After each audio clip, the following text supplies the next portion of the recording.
তার ছাড়া বিদ্যুৎ শুনে অবাক লাগছে না? হ্যাঁ বন্ধুরা, আজকে তোমাদের এমন এক বিজ্ঞানীর কথা শোনাবো যে কিনা তার ছাড়া বিদ্যুৎ উৎপাদন করতে চেয়েছিল পৃথিবীর এক প্রান্ত থেকে আরেক প্রান্তে, কিন্তু তার থেকে বেশি শুনলে অবাক হওয়া যে সে বিদ্যুৎ শুধু বিনামূল্যে দিতে চেয়েছিল।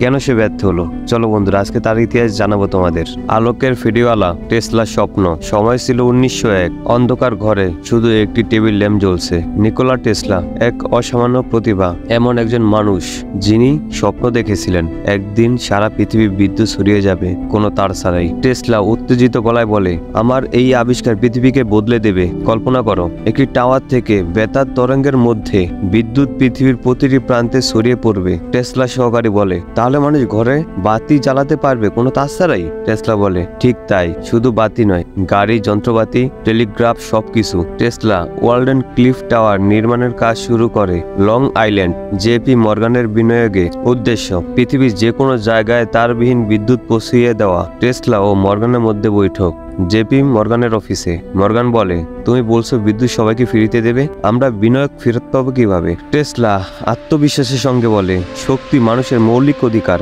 ঠিক বায়ু আর সূর্যের মতো। আমরা আবিষ্কার পুরো মানব জাতিকে আলোকিত করব। মর্গান ঠান্ডা গলায় বলে, মানুষকে দয়া করে নয়, নিয়ন্ত্রণ করে লাভ হয়। আমি দুঃখিত টেসলা। এই কথার পরে বন্ধ হয়ে যায় অর্থনয়ন। ওয়ালডেন ক্লিফ থেমে যায়। পরিত্যক্ত টাওয়ারের পাশে টেসলা একা বসে আছে। টেসলার চোখে জলের ছায়া। আমি চেয়েছিলাম তা ছিল আলোকিত এক ভবিষ্যৎ, কিন্তু মানুষ তো চায় মুনাফা, চায় না মুক্তি।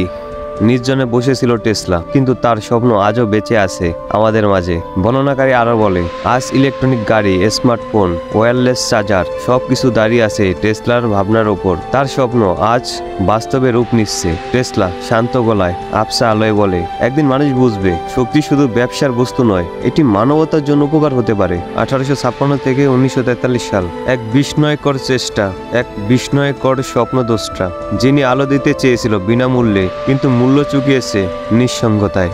বন্ধুরা, ভিডিওটি যদি ভালো লাগে তাহলে অবশ্যই লাইক, কমেন্ট, শেয়ার এবং সাবস্ক্রাইব করতে ভুলবে না। তো সবাই ভালো থেকো, সুস্থ থেকো।